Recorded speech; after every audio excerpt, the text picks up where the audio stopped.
You know, when Hulu first come out, I thought they had something. I thought, hey, this is pretty good. They got, they're kind of fed up with iTunes, and now they went off and done their own thing. And when it first started, I was surprised. I'll be the first to admit, I was surprised at the quality of the TV shows and movies and stuff that were on there. I mean, just the streaming quality.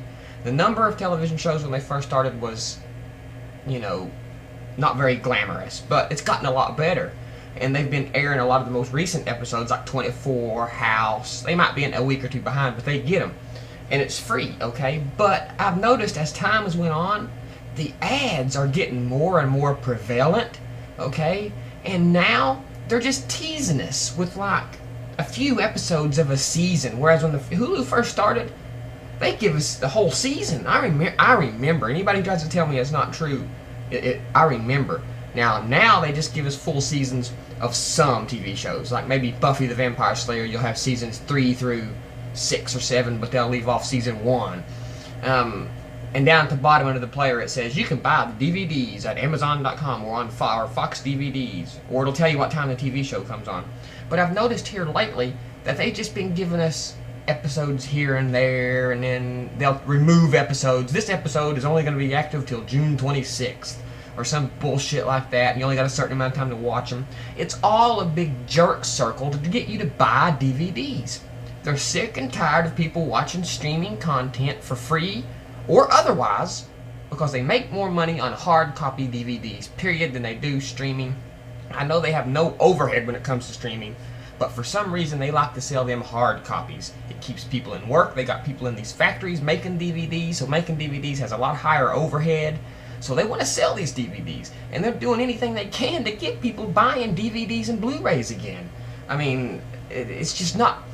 People is getting most of their content online, or most people like me is getting a lot of their content online, and now Hulu is adapting and changing things around and sticking episodes up and removing episodes and only showing them for certain amounts of time and throwing ads all over the place inside the video. I was watching a 30-minute show, it had 4 commercials in it. I'm thinking I might as well watch fucking TV. Is that what you're trying to do? Drive me away? But I thought it was funny that they started out trying to compete with iTunes, and now they're just kind of a second notion to iTunes. They ain't a flea on iTunes' back. Hulu started out in spite of iTunes, and now iTunes has just rolled over them like always. And now do you know who Hulu's a competitor to? YouTube. How this has happened? I don't know. Now all of a sudden Hulu is competing with YouTube. When Hulu started out to compete with iTunes, now it's competing with YouTube, because iTunes users seen through that Hulu shit real quick. Fuck you. You got some decent shows and stuff, but you're not consistent. I gotta watch ads. Fuck you. Back to iTunes I go. Of course I use Hulu. I watch it. I watch it all the time. But I still do my iTunes. I might grab the latest episode or something if I've missed it. But as far as relying on Hulu to watch older shows and newer shows and good movies, forget it. Forget it. They're just there to sell you DVDs and stuff. That's all they're there, and advertise. That's all Hulu's there for.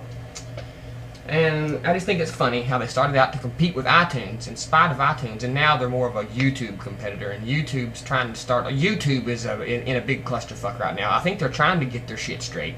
They're starting to run these TV shows and movies, and they're kind of in a limbo right now where they're trying to see what works, what don't work, how are we going to work out these partners, how are we going to work out these false copyright claims, and they got a lot of shit bubbling that they're going to have to figure out, and I think they're working on it.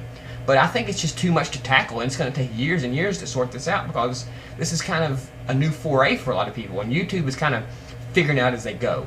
Now, I grant you, they're greedy bastards, and they ought to concentrate more on the users that made them popular. This was a user site for user-created videos, and now they're trying to turn it into a commercial machine. And they need to strike a balance, okay? Instead of putting one over the other, they kind of need to strike a balance, and they haven't found that yet, but I think they're working on it. And Hulu is pushing them. Hulu is pushing YouTube to be better, because Hulu starting out as a competitor to iTunes, what a failure that was. Fail. Just like everything else that's going to compete with the iPod or the iPhone or the iTunes or anything else like that. What else? Anything else I want to talk about? Snow Leopard and Windows 7. Well, what do you think? Do you think Snow Leopard will come out before Windows 7 or after Windows 7? Now, they're not going to be released on the same frickin' day. Everybody knows that. Maybe the same month, but who's going to come first? Now, I'm thinking is, will Apple sit back and say, hey, let's surprise everybody and roll it out a month early. That way everybody can say, yeah, Snow Leopard's here. And that way when Windows 7 does roll out, Leopard can say, we've had those features for months. Or we've had those features for a while now.